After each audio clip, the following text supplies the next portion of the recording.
Kekhawatiran BI untuk mencetak uang saat ini merupakan kekeliruan. BI takut mengulang kasus bantuan likuiditas Bank Indonesia pada tahun 1998 yang menyebabkan inflasi hingga 67%, sehingga memberi indikasi tidak mencetak uang tambahan untuk likuiditas bank maupun menambal defisit anggaran pemerintah pada masa pandemi COVID-19. Padahal, krisis moneter 1998 tidak bisa disamakan dengan krisis ekonomi saat ini. Pada krisis moneter 1998, pengawasan BI terhadap perbankan sangat longgar sehingga bank yang sakit dipaksa menjadi sehat melalui injeksi BLBI.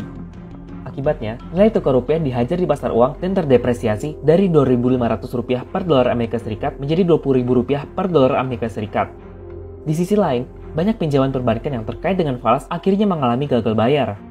Akhirnya, hampir semua bank mengalami kesulitan likuiditas, sementara BI tidak lagi mempunyai kemampuan untuk menyelamatkan perbankan nasional. Bahkan BI sebagai bank sentral pun mengalami kesulitan likuiditas.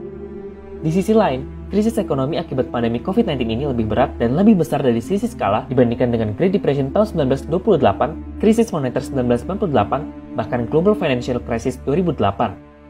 Krisis 1998 memiliki titik epicentrum yaitu di kawasan Asia Tenggara.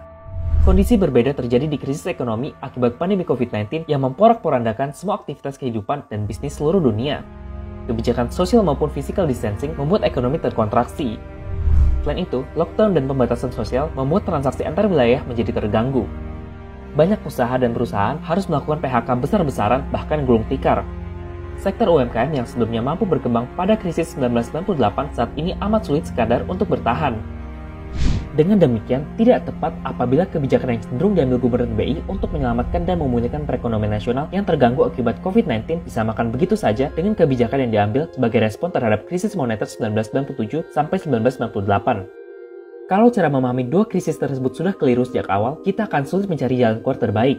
Bisa-bisa kita malah mengarah ke jalan buntu karena tidak mampu mengambil keputusan kebijakan pemulihan ekonomi secara komprehensif. Efek dominonya bisa fatal karena berpotensi menimbulkan ketidakpuasan rakyat pada program pemerintah yang dirasa tidak adil. Jika tidak ditanggulangi dari awal, gejolak sosial keamanan bisa terjadi dan mengarah pada ketidakstabilan politik. Tentu saja, kita berharap itu semua tidak terjadi. Bank Indonesia sebagai salah satu anggota KSSK harus mampu berbagi beban dengan anggota lainnya, yaitu Kementerian Keuangan, OJK, dan LPS, agar negara kita bisa bersama-sama bertahan, pulih, bahkan bangkit dari situasi yang sangat berat saat ini.